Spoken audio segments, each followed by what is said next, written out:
représenter une menace mondiale. Pour eux, mais en fin de compte, eh bien pour le monde, la voie diplomatique, s'il en existe vraiment une, je ne suis pas sûr qu'il y en ait une, mais s'il existe vraiment une voie diplomatique et que nous continuons à l'explorer, Steve et Jared travaillent très dur là-dessus. Si elle existe, cette voie pourrait les conduire à la reconstruction, à la prospérité, à la stabilité et à cesser d'être une menace pour le monde. L'autre option, c'est un isolement croissant, l'effondrement économique et, au final, une défaite totale. Je sais quelle est la bonne décision pour l'Iran. J'espère que les personnes qui prennent des décisions là-bas feront le bon choix. Le dernier point que je veux mentionner, et il est vraiment important pour lui. Eh bien, cela fait partie de ce que Marco Rubio dit aujourd'hui. La voie diplomatique serait en cours, mais avec l'idée d'exercer davantage de pression. Cela ainsi que ce qu'ils ont maintenant critiqué chez Donald Trump, que s'il veut négocier, quand il négocie, eh bien qu'il a attaqué. Mais au final, eh bien ce qu'on voit, c'est une opération qui n'a pas avancé et non seulement il n'a pas voulu avancer, mais en plus il a maintenant dit qu'il allait négocier. Il le fait pour deux raisons, sans que cela signifie la fin de la guerre. De mon point de vue, je pense que cela va continuer, mais d'ici à ce qu'ils reviennent de Chine, il n'y aura pas d'opération. En ce moment, toute l'attention est portée sur la Chine. Ils vont se concentrer là-dessus. Si l'opération continue, ils ne pourraient rien négocier avec la Chine. Donc pour l'instant, tout sera en pause jusqu'à son retour de voyage en Chine. C'est l'objectif qu'il a en tête. Marco Rubio dit ce qui suit. Là, en noir. Oui, vous, en noir. Oui, madame. Merci, monsieur le secrétaire. Non, toi. Je crois que vous portez du noir toutes les deux. Merci. Elle est plus proche. Non, tu portes du bleu. Je suis daltonien, mais je distingue bleu et noir. Oui, madame. Non, toi. La première que j'ai appelée. Merci, monsieur le secrétaire. C'est le chaos. Entrez, bienvenue à la maison. Pendant longtemps, vous avez été une voix de premier plan pour les droits de l'homme en Chine, je sais. Moi y la soustraction forzada de órganos. Le président Trump va rencontrer Xi Jinping la semaine prochaine. Pensez-vous que les droits de l'homme seront discutés? Nous soulevons toujours ces questions et cela reste le cas. Je pense que nous avons parfois démontré qu'il est plus efficace de les soulever là où il convient. Mais nous soulevons toujours ces questions. Elles sont importantes pour nous, avec d'autres bien sûr, mais ces questions restent au premier plan à nos yeux et dans notre conversation sur ces sujets. Nous continuerons à les soulever dans les forums appropriés. Très bien. Allons devant, ces gars vont se fâcher. Allez-y, je suis désolé. Merci. Salma Khalifa de l'État de la presse a dit que certains pays sont prêts à soutenir le projet Liberté. Pouvez-vous dire combien? Eh bien, le projet Liberté est terminé. Ou le projet Liberté est en pause, au moins jusqu'à son retour de Chine. Ou aussi, évidemment, si quelque chose se passe avec l'Iran ou s'ils vont là-bas aussi, eh bien cela dépendra de la stratégie qu'ils voudront suivre ou de la manière dont ils voudront mettre la pression d'une façon ou d'une autre. Marco Rubio parle aussi des sanctions. Voici ce qu'il dit. Ignorer les sanctions américaines. Pouvez-vous aussi aborder ce sujet? Consultez le Trésor à ce sujet. Nous avons des options. Ignorer les sanctions entraînera des sanctions secondaires. Pas d'annonce aujourd'hui, mais ce n'est pas symbolique. Sur votre premier point, la visite, j'espère que les Chinois lui diront la vérité. Ce qu'ils font dans les détroits, c'est l'isoler au niveau mondial. Vous êtes le méchant ici. Vous ne devez pas attaquer les navires ni poser de mines. Vous ne devez pas prendre en otage l'économie mondiale. J'espère que les Chinois transmettront directement ce message. Comme je l'ai dit plus tôt, la Chine est une économie tournée vers l'export. Je ne suis pas là pour parler au nom de ce qui est le mieux pour la Chine, mais c'est évident. La Chine est une économie axée sur l'export. Elle dépend donc des autres pays pour acheter ses produits. Eh bien, tu ne peux pas leur acheter si tu ne peux pas envoyer les produits là-bas. Et tu ne peux pas leur acheter si ton économie est détruite par ce que fait l'Iran. Donc c'est à l'Iran d'agir. Il est dans l'intérêt de la Chine que l'Iran cesse de fermer les détroits. Cela nuit aussi à la Chine. Aussi, le message qu'ils transmettent au secrétaire à la guerre, qu'il se fâche ou non, c'est ce qu'on lui propose. Je dis ce que l'on demandait. Non, oh non, non, voyons, voyons, et on en parle tout de suite. Écoutez, écoutez ceci. Bien sûr, James, vas-y. Monsieur le secrétaire, merci. Général, merci. Tout d'abord, je tiens à exprimer ma gratitude et mon admiration pour le travail que vous accomplissez, ainsi que pour tous ceux qui font partie de nos forces armées, et aussi pour les réussites de l'opération Epic Fury, que je pense est trop souvent minimisée, mais ces réussites ne cachent pas, à mon avis, une défaillance centrale qui s'est produite ici, et j'aimerais que vous y répondiez tous les deux. Jour de ce conflit, le président Trump s'est adressé directement au peuple iranien et a dit « Lorsque nous aurons terminé, prenez le contrôle de votre gouvernement. Ce sera à vous de le prendre. » Et puis, au 7e jour du conflit, dans une publication sur les réseaux sociaux de Truth, le président a dit, je cite, « Il n'y aura pas d'accord avec l'Iran, sauf, tout en majuscule, point d'exclamation, reddition inconditionnelle. » Qu'en est-il de cette promesse faite aux Iraniens? Et quand le président a-t-il décidé, que se passe-t-il face à son exigence de reddition inconditionnelle? Eh bien, James, je ne le ferai pas. Je ne le ferai pas. Tu as bien commencé, mais tu as fini exactement là où nous savions que tu finirais. Le président n'a rien cédé. Il a les cartes en main. Nous les avons toujours, nous gardons l'avantage. Et projeter la liberté ne fait que la renforcer. Et ainsi, il s'assurera que tout accord conclu ou tout état final atteint garantira que l'Iran ne possède jamais d'armes nucléaires, ce qui est le plus important. Et il s'est concentré là-dessus. Et l'accord et les discussions tournent autour de cela. Ce que le peuple iranien en retirera dépend d'eux. Il a été très clair là-dessus. Peut-être que tu le feras maintenant. Peut-être que ça se produira plus tard. Mais il a aussi clairement dit que nous n'allons pas nous engager dans un projet de construction nationale. Nos objectifs sont clairs. Ils ont été poursuivis dès le début. J'espère que le peuple iranien en profitera, car il est exploité par ce régime. Comme tu le sais, 45 000 Iraniens des Iraniens innocents ont été tués. Avant le début de tout cela, c'est ce que fait ce gouvernement. Il tue ses propres civils innocents. Sortir de cette situation va être un défi pour le peuple iranien, et nous espérons vraiment qu'ils en profiteront. Merci. Puis-je poser une question de suivi, s'il vous plaît? Allez-y. Tous les autres Suivent les directives. Allez-y. Merci, monsieur le secrétaire. Pouvez-vous nous en dire plus? Eh bien, ceci fait partie des messages lancés par Pete Hesed. Donald Trump n'est pas en direct. Certaines pages prétendent qu'il est en direct, mais ce n'est pas le cas. S'il n'est pas à la Maison-Blanche ou sur ses comptes officiels, il n'est pas en direct. Ne vous laissez pas tromper. C'est très facile à vérifier. Les pages officielles sont là, c'est la seule façon de savoir qu'ils sont vraiment en direct. De nombreuses pages font croire en direct que le Congrès des États-Unis est en session, par exemple sur le sujet des ovnis, et on voit bien que c'est en boucle 24 heures sur 24. Certains croient que c'est vraiment en direct. Ils font souvent la même chose avec Trump. Il montre des actions qu'il ne fait pas, ce n'est pas en direct. Trump dort profondément en ce moment, il aime faire la fête. Salle de bain, il est dans la... Salle de bain en train d'utiliser Twitter. Aujourd'hui, la seule chose qu'il a faite en public, c'était l'événement du 5 mai. Pas pour les Mexicains, parce que ça n'existe apparemment plus, mais plutôt, disons, un projet pour que les jeunes fassent plus d'exercices comme on le faisait dans les années 50.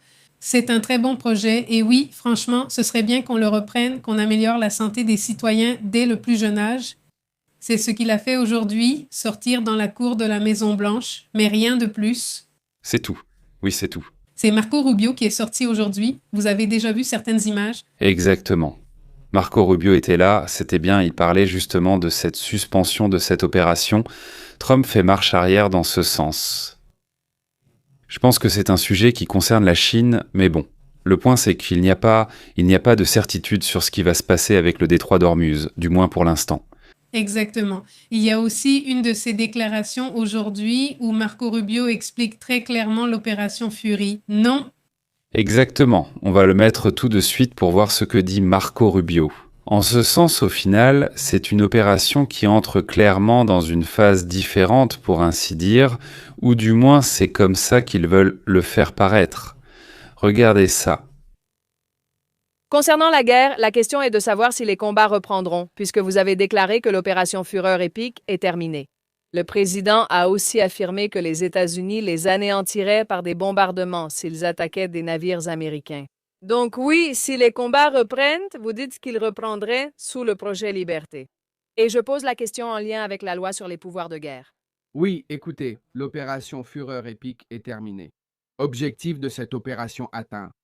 Je ne vais pas, vous savez, nous ne souhaitons pas qu'une situation supplémentaire se produise. Nous préférerions la voie de la paix. C'est ce que le président préférerait. Bueno. Eh bien... Alors il dit... que c'est fini. L'opération Fureur épique est terminée, mais ils ont atteint tous les objectifs.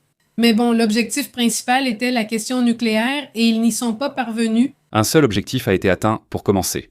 Il n'a jamais énoncé les objectifs, il n'a jamais vraiment clarifié. Il fait une liste des objectifs. Eh bien, au moins la question nucléaire ou le sujet nucléaire. Il était clair que c'était un objectif, et celui-là reste là. Le régime est toujours là, non? Parce qu'évidemment, je dis oui.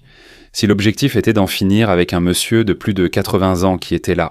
Le détroit d'Ormuz a été perdu? Le détroit d'Ormuz a été perdu. Ou alors dis-moi quel était le gain? J'insiste jusqu'à présent, n'est-ce pas? Pour l'avenir, eh bien, nous verrons. Mais en attendant, ils penseront à d'autres objectifs. Ils essaieront aussi de contrôler un peu le récit, pour que ça ne leur échappe pas des mains. Eh bien, tout ce sujet, parce que évidemment les élections approchent déjà. Il faudra aussi surveiller le prix du pétrole. Si jamais le prix du pétrole commence à baisser, eh bien ce sera une nouvelle. Ce serait une nouvelle positive d'ici à la réunion avec Xi Jinping. Attention, regardez ce qui se passe. Qu'est-ce que l'Iran fait en ce moment? Allons-y.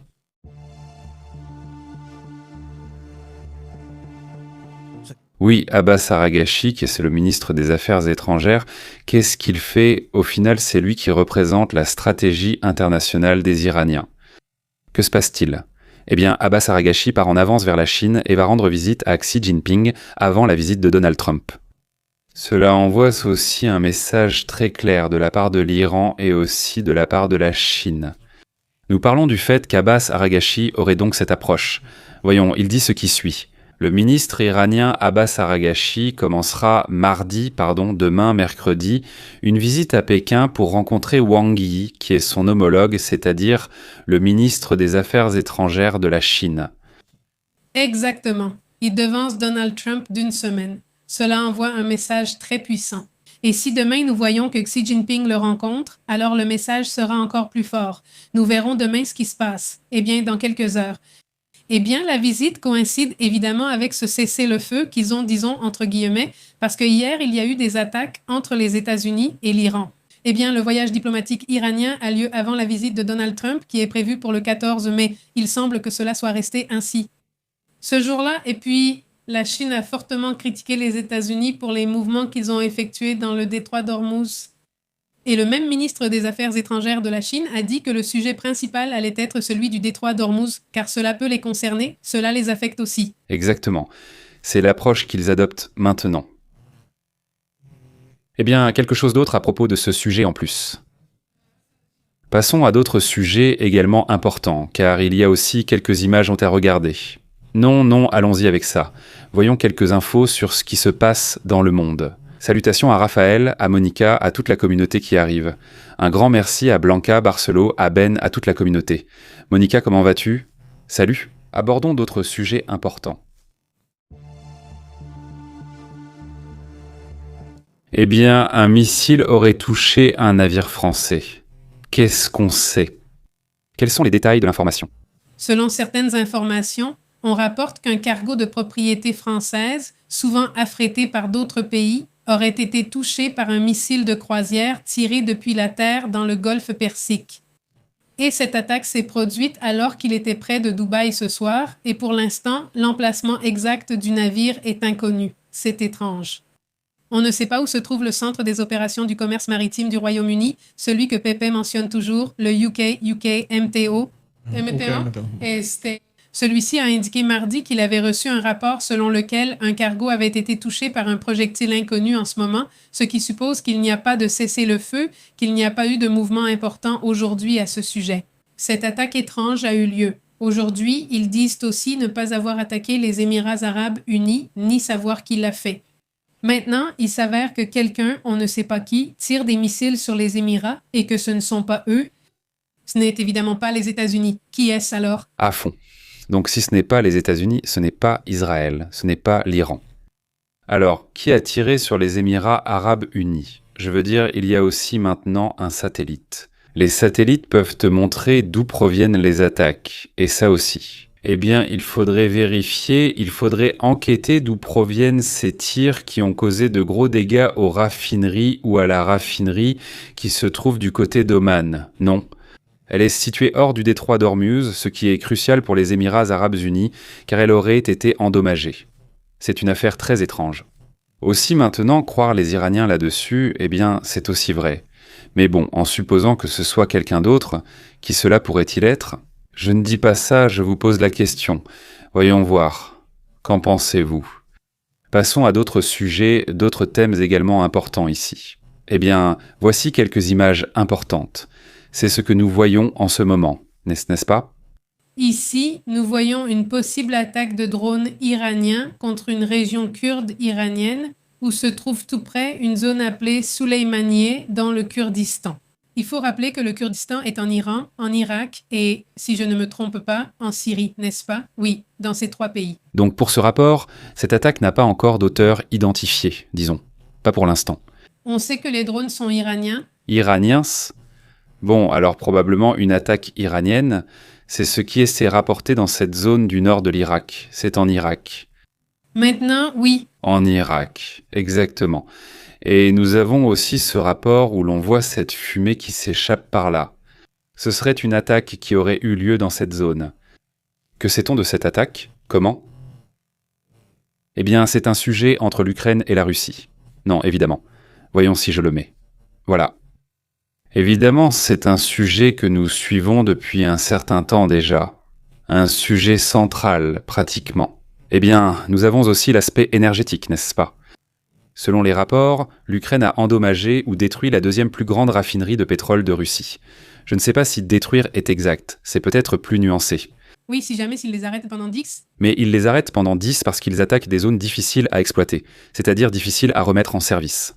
Apparemment, il faut des mois pour établir le traitement de raffinage du pétrole afin de produire du carburant. Ils affectent le diesel, l'essence, le gasoil, tout ce genre de choses. 3 des 4 unités de distillation du brut auraient été endommagées. Les composants centraux dont dépend toute la raffinerie sont touchés. Pourquoi? Eh bien, pour l'arrêter complètement, non? C'est ce qu'on sait au moins jusqu'à présent qui se serait passé lors de cette attaque, non? On voit donc la fumée s'échapper et, eh bien, en ce moment, cette zone a une capacité de 400 000 barils par jour.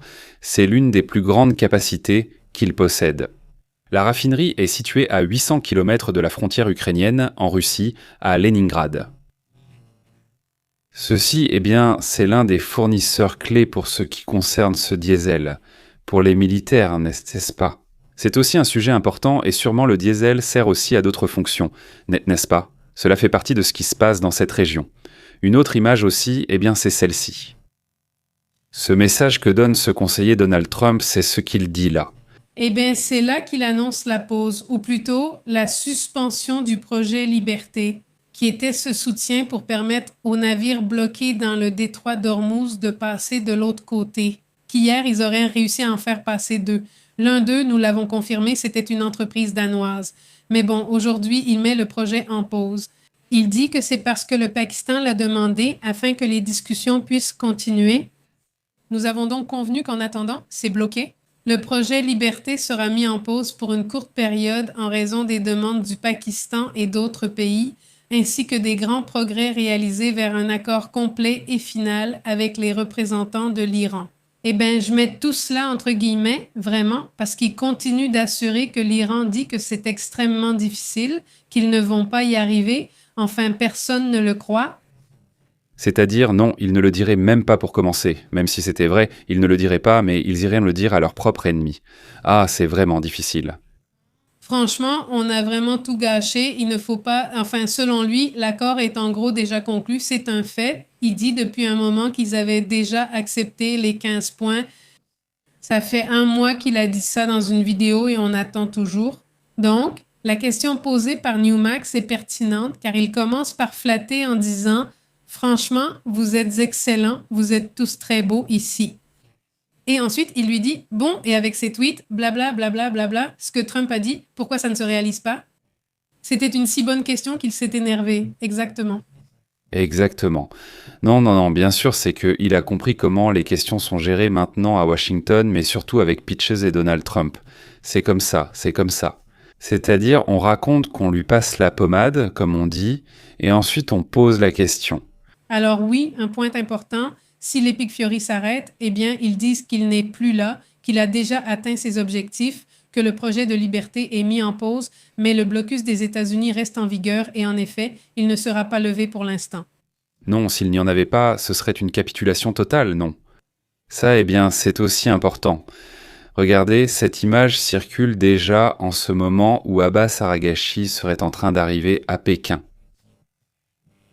Eh bien, ils ont déjà eux-mêmes publié certaines de ces images où l'on voit le déplacement, l'arrivée, disons, d'Araghachi à ce moment-là en Chine pour parler avec Wang Yi. Et eh bien, j'imagine qu'il s'agit de discuter des défis, notamment la question du pétrole, et de voir ce que la Chine pourrait faire pour apaiser la situation dans tous les cas. Et peut-être que la Chine pourrait même réussir à ouvrir des négociations de ce côté-là. Je ne sais pas, on va voir, surtout en ce qui concerne les missiles, le nucléaire, qui sont les sujets qui préoccupent le plus Israël et les États-Unis sur cette question. Ils estiment que détenir des armes nucléaires serait idéal. Un problème plus grave, non?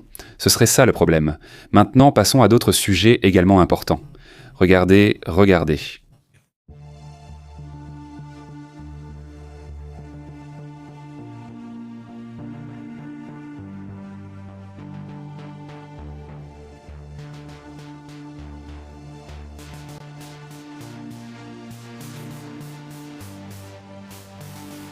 Eh bien, c'est un autre des rapports qui attire l'attention, c'est ce que nous voyons en ce moment. De quoi s'agit-il?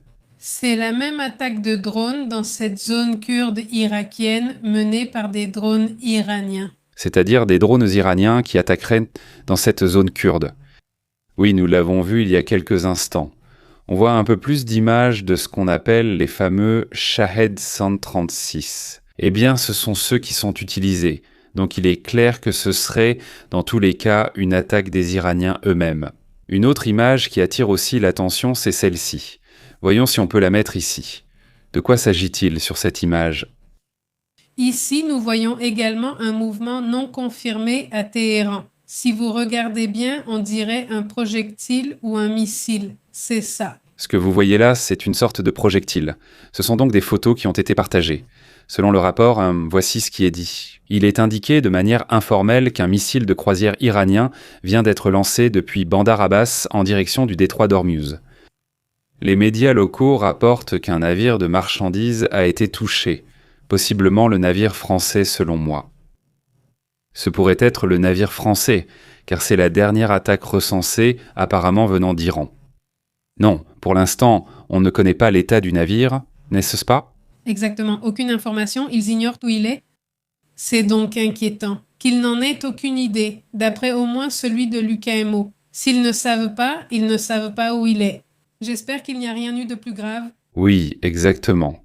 Aussi, le gouvernement du Soudan aurait diffusé ce message, dans lequel on observe une attaque. Il n'accuse pas formellement les États-Unis et l'Éthiopie d'être impliqués dans une attaque de drone survenue à son aéroport.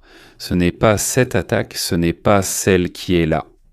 Qu'est-ce qui se passe? Quelle est la situation? Eh bien, il continue d'y avoir des mouvements violents dans ces pays. Ce n'est pas le seul pays qui subit des attaques aujourd'hui. Il y a aussi une guerre civile en ce moment au Soudan. Ces mouvements viennent tout juste d'avoir lieu. Exactement. C'est aussi ce qui est rapporté dans cette zone. Passons à autre chose. Une autre image attire aussi l'attention. Ceci est une image prise au Colorado, aux États-Unis.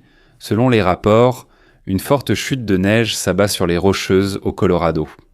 Regardez, nous sommes en plein mois de mai, et voilà à quoi ressemble cette zone du Colorado en ce moment.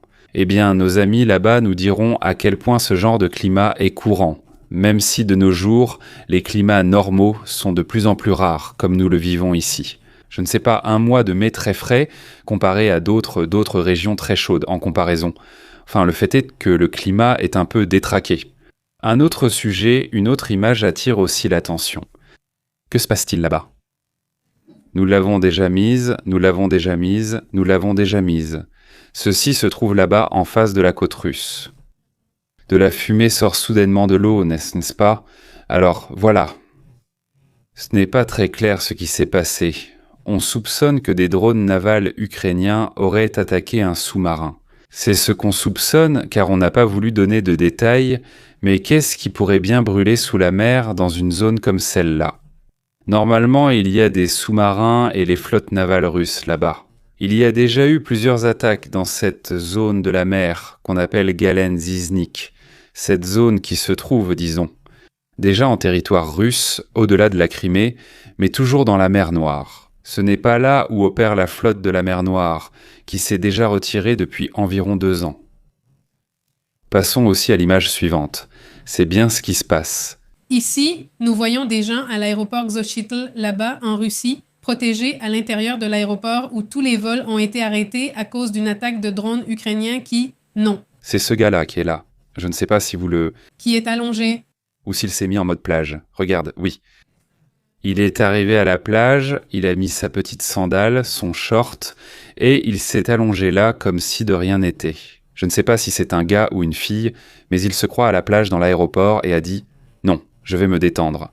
Pas de stress. Je ne vais pas me stresser. » Bon, eh bien, pareil pour nous deux. Eh bien, on signale dans différents endroits de Moscou, en Russie, des coupures de courant, des interruptions intermittentes de l'utilisation d'Internet, du téléphone portable, c'est-à-dire des appels.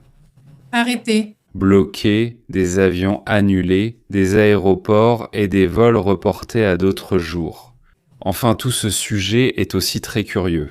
C'est-à-dire, on voit des vidéos de gens qui ne peuvent pas payer, par exemple, ils commandent de la nourriture et l'échangent contre autre chose parce qu'il n'y a pas d'argent. C'est-à-dire, les méthodes de paiement par Internet ne fonctionnent pas, par exemple, par téléphone portable et tout ça, eh bien, on ne peut pas les utiliser. Donc, ils paient en faisant des échanges. En gros, ils sont revenus à ça.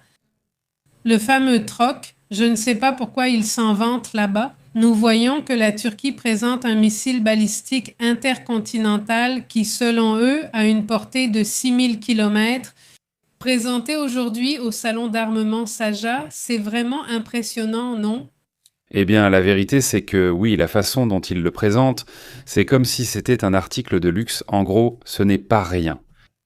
Signé et tout, il y a un homme, comment il s'appelle? Quelque chose avec un K, mais bon, c'est pareil. C'est comme ça qu'il s'appelle. Quelque chose avec. C'est vrai. Il s'appelle et il dirige. Il dirige. Et il dirige. Bon, voilà comment ça se passe. Une autre image aussi. Bon, encore plus de ces robots qui font des choses étranges. Cette fois-ci, ils font du yoga ou je ne sais quoi. C'est bizarre. Ça s'appelle quelque chose avec, mais pareil. C'est comme ça que ça s'appelle avec un K. Mais c'est pareil. Ça s'appelle quelque chose K. Mais Mais c'est moi qui le fais. je ne veux pas de quelque chose qui améliore l'exercice. Regardez ça. Je ne peux pas faire ça. Attends, je vais me déboîter l'épaule. Qu'est-ce que c'était que ce mouvement? Bon, voilà à quoi ressemblent ces robots. Passons à d'autres sujets. Il n'y a pas Boston Dynamics. C'est le grand classique. Avant, on ne voyait plus de vidéos, mais depuis qu'il est avec Unity, il apparaît presque chaque jour. Il y a aussi beaucoup de vidéos jalouses. Si je la donne, Elle est aussi tombée. Elle donne juste des coups de pied en l'air à seulement 11 ans. bon, passons donc aux autres sujets, aux autres thèmes également importants. Allons-y.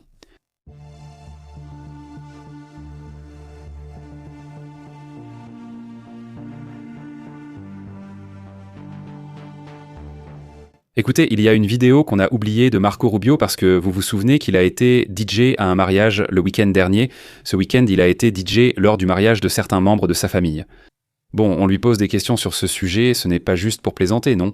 Mais écoutez ce que dit Marco Rubio. Très bien, ça doit être la dernière question. Allez-y, merci monsieur le secrétaire. Beaucoup de gens veulent savoir quel est votre nom de DJ. Mon nom de DJ, votre nom de DJ. Ils ne sont pas encore prêts pour mon nom de DJ. Et ensuite, un commentaire à part sur la guerre. J'imagine déjà les autres journalistes dire non. Qui lui a donné la parole? Personne ne lui avait posé la question. Personne ne lui avait demandé. Il dit « Beaucoup veulent savoir, non ?» Personne ne veut savoir ça. C'est un adieu. Ce n'est pas nécessaire. En plus, la dernière question de la journée. Profite de l'occasion car c'est très rare de pouvoir poser une question, mais bon, il a fini avec la question la plus facile. La question du jour est la question du jour. Et bon, je lui ai déjà posé une question, il s'est enthousiasmé, et en plus... Bon, au moins je vais avoir un nom, non? Ou une réponse drôle, quelque chose. Mojito. Je ne sais pas si je vais lui donner quelque chose, mais bon. Personne ne m'a parlé de l'Amérique. Si quelque chose est le plus américain, c'est parce que c'est celui qu'ils font le plus mal. Oui, mec, bon. Voilà comment ça se passe. Passons à d'autres sujets importants.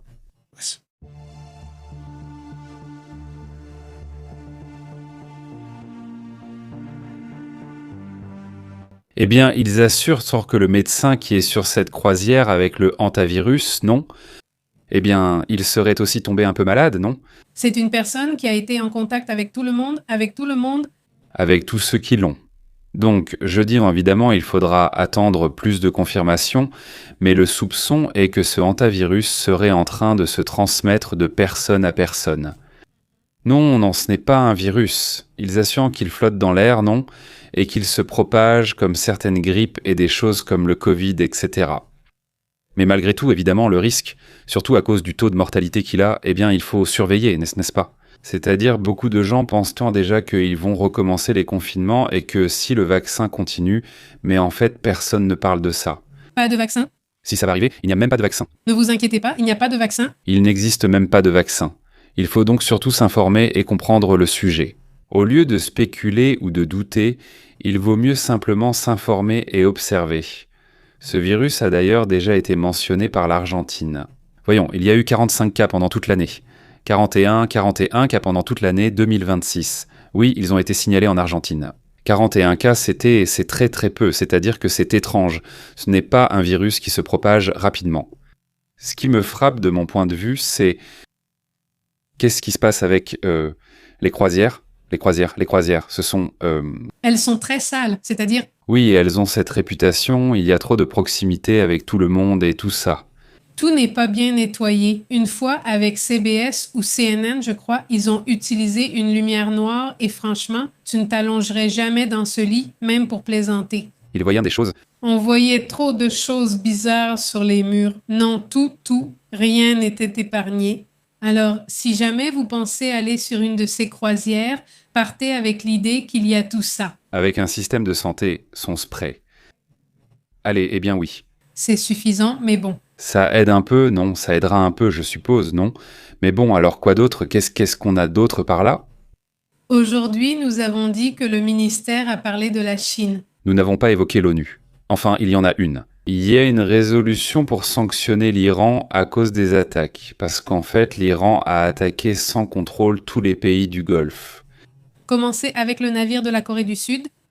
Le navire de Corée du Sud, celui de la France actuellement, subissent le prélèvement illégal des péages. L'ONU l'a déjà dit, tu ne peux pas faire payer, c'est interdit. C'est un passage, c'est un droit de passage, etc., etc. Et donc, qu'est-ce que dit l'ONU?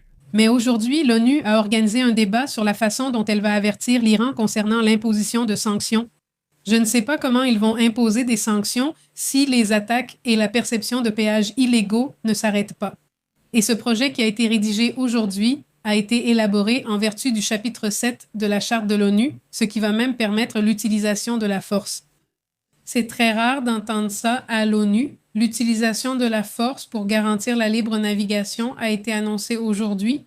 Selon la paix, le texte exige que l'Iran mette immédiatement fin aux actions armées contre les navires commerciaux et qu'il révèle l'emplacement de toutes les mines installées dans la zone. Il demande également que Téhéran collabore activement avec les efforts humanitaires de l'ONU pour établir ce qui serait un corridor sécurisé destiné à l'envoi d'aide essentielle, d'engrais et d'autres produits. Selon ce document, il est mené par les États-Unis et plusieurs nations du Golfe Persique. Et tout manquement de la part de l'Iran pourrait entraîner des mesures efficaces, proportionnelles à la gravité de la situation, y compris des sanctions. Donc, s'il pouvait déjà utiliser la force, non, en gros, et évidemment ajouter encore plus de sanctions, ce qui est déjà largement le cas. L'un des points de négociation de l'Iran avec les États-Unis, c'est aussi de lever les sanctions de l'ONU. Je ne sais pas si les États-Unis ont le pouvoir de lever les sanctions d'un organisme. Eh bien, au moins c'est l'avertissement, ils sont devenus intenses, la situation est devenue tendue. Ils devront attendre 2 mois, mais si après 2 mois... Si cela arrivait le premier jour, l'ONU serait différente et franchement.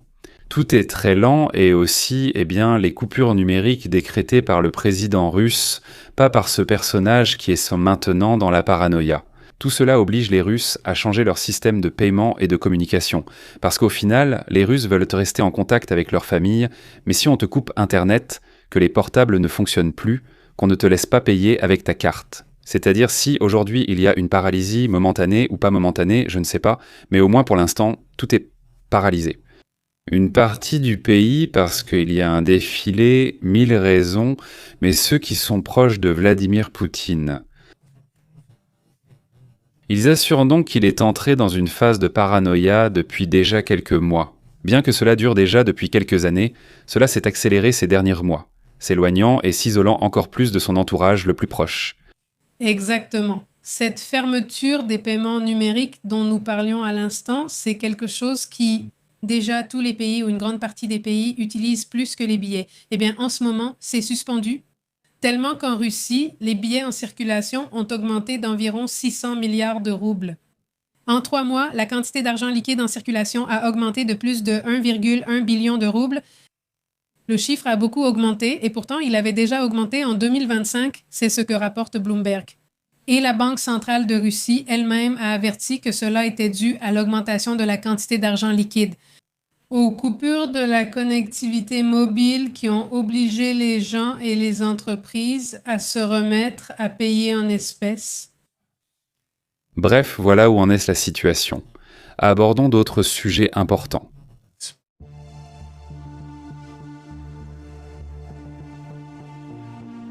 Sachez que le pape Léon XIV aurait répondu à Donald Trump avant la visite de Rubio au Vatican. Il a dit que s'ils veulent le critiquer, qu'ils le fassent avec la vérité. Autrement dit, il rejette les accusations du président des États-Unis, Donald Trump. C'est que le pape Léon XIV veut que l'Iran ait des armes nucléaires et tout ça. Eh bien, si tu vas me critiquer, alors critique-moi avec la vérité. Autrement dit, il ne critique pas. Des choses qui ne sont pas vraies, ce n'est pas le cas parce qu'il n'a jamais dit qu'il voulait que l'Iran ait des armes nucléaires. Exactement. Le commentaire complet du pape était « Si quelqu'un veut me critiquer pour annoncer l'Évangile, qu'il le fasse avec la vérité. » Cela après que. De plus, il faut rappeler que dans quelques jours, Marco Rubio va se rendre au Vatican. Il va essayer là-bas d'aplanir les différends. Il ira jeudi au palais apostolique pour renouer avec l'Église catholique et son plus haut dirigeant. Mais il pense aussi qu'il faut évoquer Cuba et d'autres sujets et que certaines actions américaines envers Cuba pourraient être remises en question.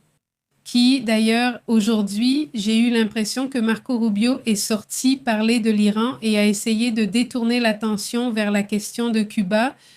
Je sens qu'ils vont vouloir utiliser la question de Cuba pour détourner l'attention du sujet de l'Iran. C'est comme ça qu'on passe de l'un à l'autre et on revient au premier et ainsi de suite. Les extraterrestres, Epstein, l'Iran, Cuba, et voyons ce qu'ils vont encore inventer. Alors, le pape a rappelé que l'Église a une position sur les armes nucléaires. C'est-à-dire, on ne peut même pas dire que l'Église veut une arme nucléaire pour l'Iran, et ce n'est pas non plus une position politique circonstancielle. L'Église s'est prononcée contre toutes les armes nucléaires depuis des années, et il n'y a aucun doute à ce sujet. Eh bien, la question est de savoir si ces choses sont réelles ou non réelles. Tout ce qui attire l'attention en ce moment, ils l'utilisent justement pour détourner l'attention d'un problème ou d'un incendie. Pour ainsi dire, ils essaient d'éteindre un incendie politique avec un autre incendie politique, et ils ne le règlent pas avec un autre incendie politique. Et toute cette situation est donc un peu chaotique. Au fait, regardez ce qui se passe en Israël.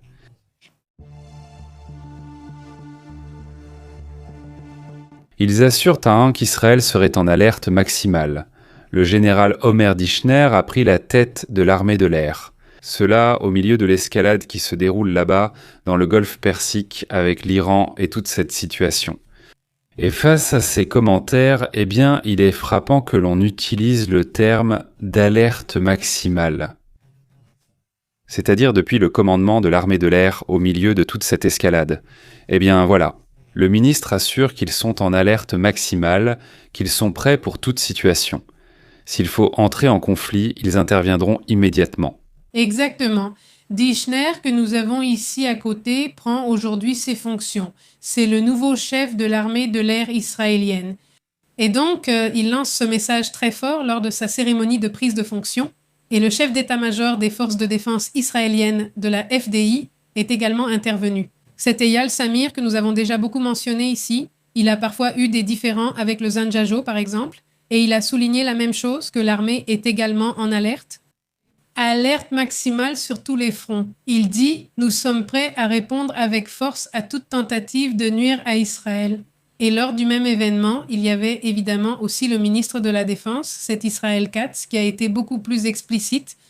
et il a assuré qu'Israël soutient les efforts diplomatiques de Washington, mais qu'il pourrait bientôt devoir intervenir à nouveau pour garantir que les objectifs soient atteints. Ce qu'il dit, c'est qu'à un moment donné, peut-être dans quelques semaines ou un mois, ils devront peut-être attaquer à nouveau l'Iran pour qu'ils acceptent certains points, certains objectifs, comme sur le dossier nucléaire, où ces objectifs ne sont pas encore atteints. Cela n'a pas non plus été atteint jusqu'à présent. Eh bien, ce graphique est partagé dans lequel on peut voir comment a été la situation d'Internet là-bas en Russie, ce que l'on a pu observer. No, pues, Voyons si nous pouvons le mettre sur le bon graphique. Voilà, on voit donc sur le graphique une détection d'Internet. Il y a des baisses constantes. Oui, on le voit là. Par exemple, cette chute montre que l'accès à Internet mobile a été complètement coupé par moment à Saint-Pétersbourg. Le rapport précise que même les sites de la liste blanche ne fonctionnent pas, car certains sites sont tout simplement inaccessibles, n'est-ce pas ? Qu'il s'agisse de WhatsApp ou d'autres, il y a certains sites approuvés par le Kremlin qui fonctionnent, mais même ceux-là, en ce moment, ont du mal à être accessibles. Et ces pics étaient bon sang constants, ils montaient et descendaient, et bon, c'est une partie de ce que l'on vit dans cette région du monde. Abordons d'autres sujets importants.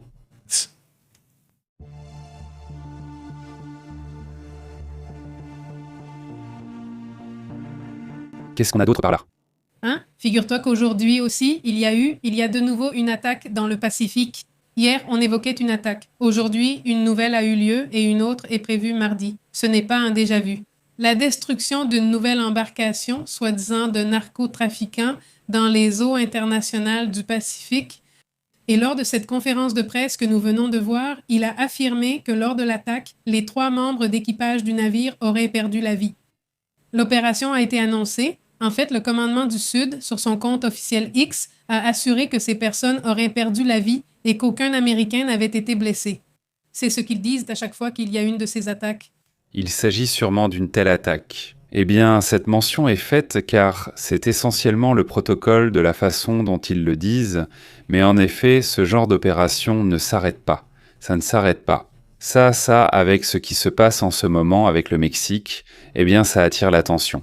Parce qu'on parle d'un mouvement qui cherche au moins à mettre la pression sur certains groupes, mais aussi sur des politiciens, qui sont depuis longtemps liés, ou du moins soupçonnés d'être liés, même si certains le sont, avec beaucoup de preuves, liés à des groupes du crime organisé.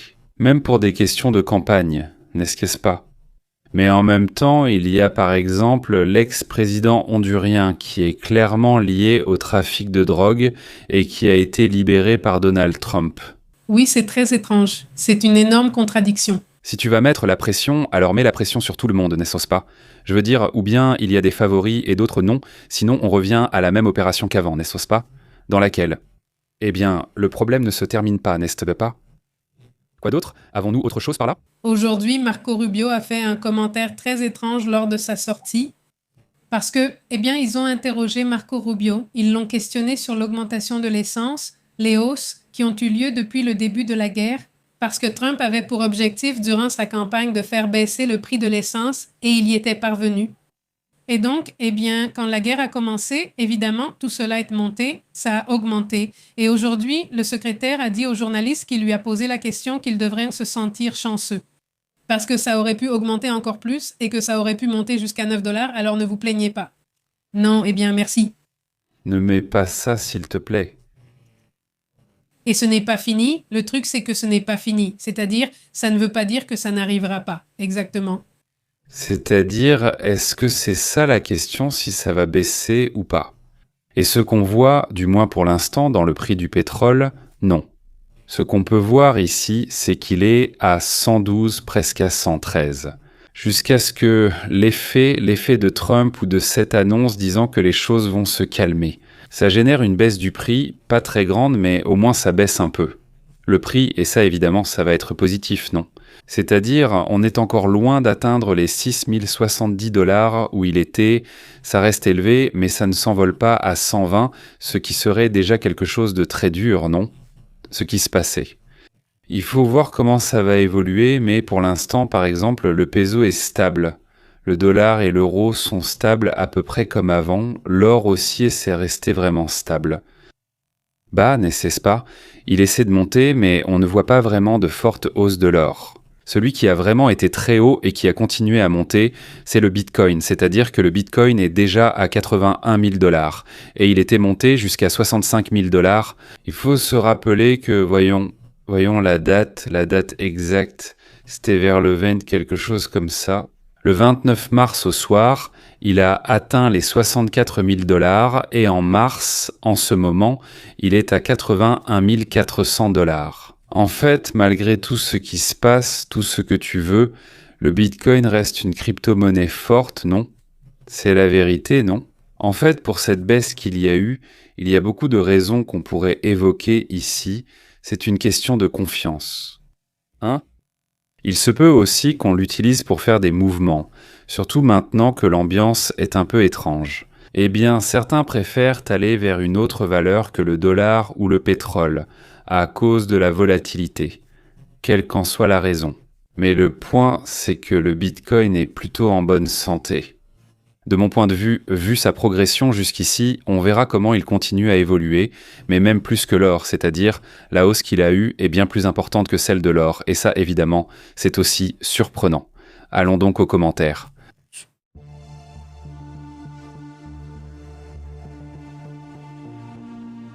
Comment ça s'est passé? Comment allez-vous? Merci beaucoup de nous accompagner. Raphaël, comment vas-tu? Orval Munoz, comment ça va? Bonsoir, Valverde Ofe Mendez, comment vas-tu? Rublox Armando Alex Flores. Salutations à Vida de Flores, aussi un énorme salut. Karim est très bon, il dit bonsoir et Astrid dit que le monde est bouleversé. J'ai l'impression que l'instabilité émotionnelle et mentale de Trump a contaminé celle de la politique et de l'économie. Celle de millions de personnes, dit Karim. Comment va Karim? Grand merci pour ce commentaire très intéressant, car effectivement, il existe une tendance soudaine dans le comportement des politiciens. Je veux d'abord remercier toutes les personnes qui sont abonnées, celles qui nous soutiennent avec un super chat ou avec un abonnement. Tout cela permet à la chaîne de grandir, et nous vous en sommes reconnaissants de pouvoir être ici chaque jour, dédié à l'information internationale. Leonardo dit Astrid, je crois que les services de renseignement ont des raisons d'interdire certaines choses.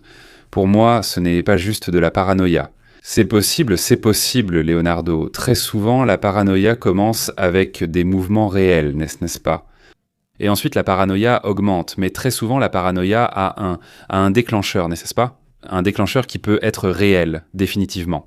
Non, salutations à Raphaël Ross, comment vas-tu? Ainsi qu'à Adilson, à Ben, à Oscar Riquelme. Bien sûr, c'est un luxe qui coûte très cher. Salutations, Oscar.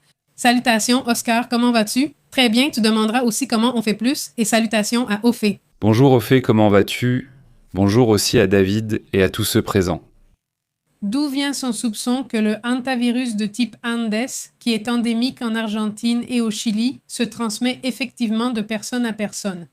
Oui, c'est ce qu'ils soupçonnent, car ils sont allés en Argentine, ils ont voyagé en Amérique du Sud, et c'est là qu'ils embarquent pour la croisière.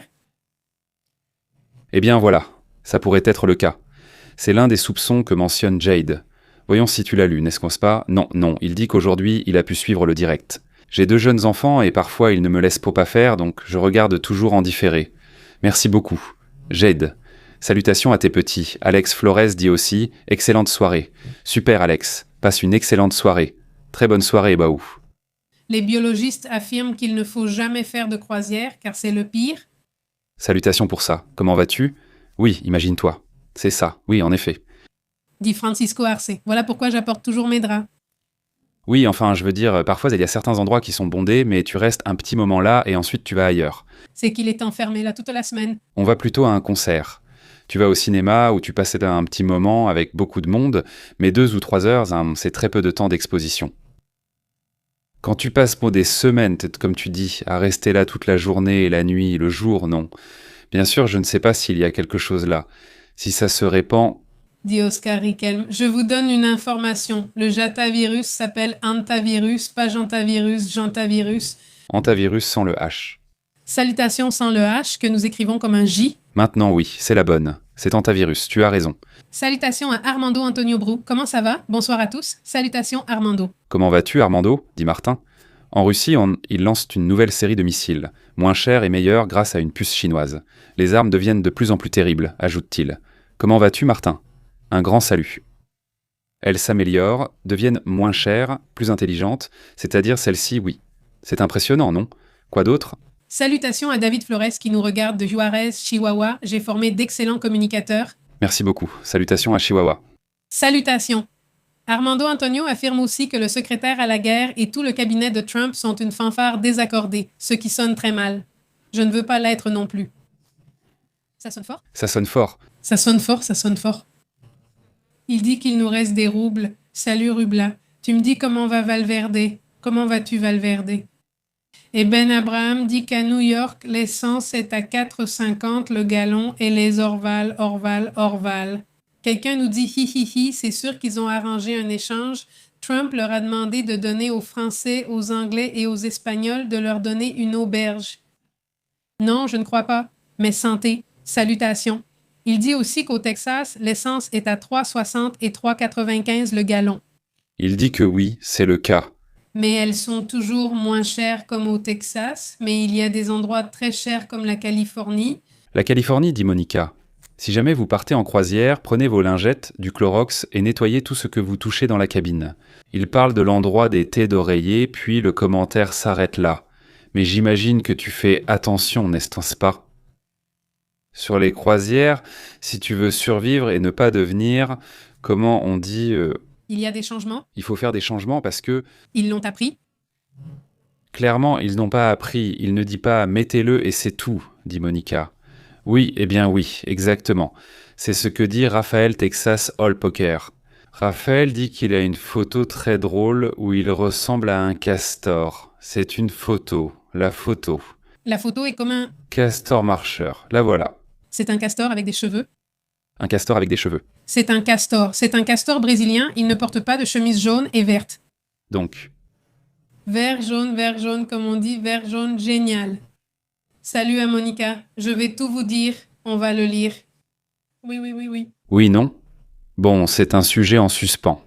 Un autre sujet en suspens que nous avons, c'est ce qui se passe concernant les scientifiques. Il y a déjà des nouveautés. Nous préparons un sujet très intéressant. Demain, nous en parlerons. Il s'agit aussi de choses qui ont à voir avec cette série de mouvements. On va dire qu'ils font comme sinon, que ça ne passe pas, que les médias n'en parlent pas. Bon, mais il y a des mouvements internes très fous autour du sujet OVNI. Demain, nous allons aussi en parler en détail parce que sinon, on passerait tout le direct là-dessus. Donc le matin, on fait le direct sur le sujet parce qu'il se passe déjà des choses à un autre niveau. Face à ce qui ressemble à une divulgation massive, pour une divulgation très large. Donc là, il y a déjà des choses très intéressantes. On en parlera demain. Il dit que tous les intercepteurs Octopus du gouvernement ukrainien, ils en ont acquis 8000 unités. La fonction spécifique de ces drones est de détecter et analyser automatiquement les drones russes de type Shahed, dit Martin. C'est super intéressant parce que ils ont beaucoup élargi cette approche d'opérer ou d'attaquer, disons, de manière semi-automatique ou complètement automatique. Ne pas dire que tu as l'ordre de, par exemple, attaquer ces cibles étrangères. Ils sont devenus de plus en plus efficaces. Et toutes ces données, parce que au final, dans une guerre comme celle-ci, qui est constante, tu obtiens toutes les informations. Comment fonctionne-t-il sous la pluie? Comment fonctionne-t-il avec des essaims?